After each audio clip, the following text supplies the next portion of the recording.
Hi, friends. Today we're going to read a story called Hanukkah Hamster. And Hanukkah is another holiday that we celebrate around the same time as Christmas. So some of you might celebrate Hanukkah, some of you might celebrate Christmas, some of you might celebrate Kwanzaa or Yule. There's lots of different holidays this time of year. So I'm going to share my screen and we're going to read about this little hamster. December had come to the city. Decorations glittered on rooftops and windows. People rushed in and out of stores to buy gifts for the holidays. All day long, Edgar drove them in his cab. At the end of his shift, he was so tired, he climbed into the back seat of his cab and took a little nap. Ooh, something scrambled onto his chest. Ah, something hairy brushed his face. Was it a dream? No, it was a hamster. Edgar scooped it up. The hamster settled into his hand. Its feet were so pink and teeny. Two beady black eyes blinked. Edgar stroked the hamster's back and then set it in his lunch bag. He wondered who'd left the hamster in the cab, but so many customers had gotten in and out. Edgar phoned in a report to Lost and Found at the cab company. At his apartment, using a cardboard box and shredded paper, Edgar made a home for the hamster. There you go. He said the Hanukkah blessings, and while the night stars watched, he lit 2 candles on the menorah. The next day, Edgar drove more people on their holiday errands. He got a message from Lost and Found saying that nobody had called about the hamster. That night, after lighting 3 candles, Edgar made chopped salad, the kind he used to eat back home, and he minced a tiny one for the hamster. You and me again. Edgar looked at the cucumbers and chickpeas on his plate. Then he watched the hamster nibble on its own salad. Okay if I call you Chickpea? The following night, Edgar stopped at the Lost and Found desk. Has anyone called about the hamster?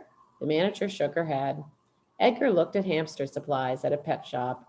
He counted the tip money in his pockets, enough for a nice wheel. I really shouldn't, Edgar thought, so instead he bought food. When he got home, he said the blessings and lit 4 candles.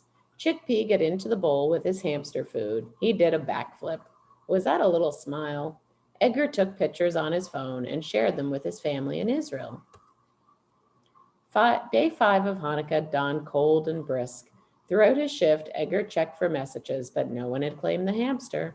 That night, he made a slide out of a cardboard tube. Chickpea whooshed down. Whee! His nose twitched. On days 6 and 7 of Hanukkah, Edgar had a sinking feeling someone might be missing the little hamster. Someone might be about to call.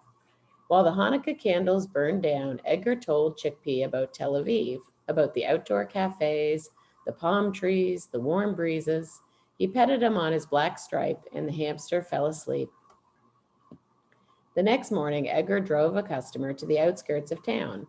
When he stopped the cab, the houses looked familiar. So did a woman standing in front of one of them with a boy.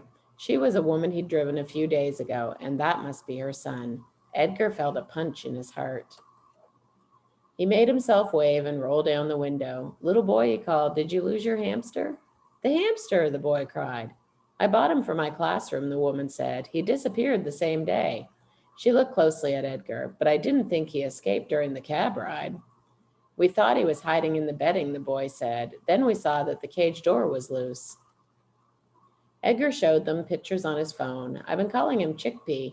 Here he is eating salad, his favorite. Here he is going down the slide.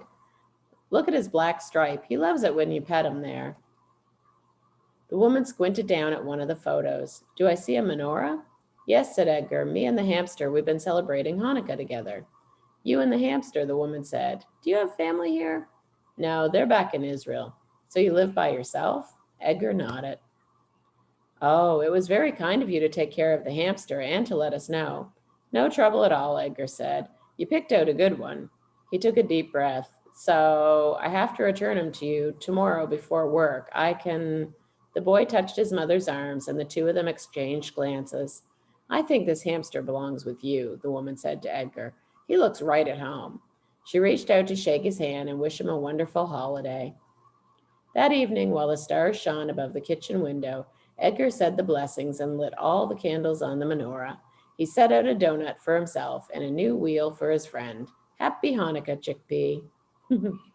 Aw.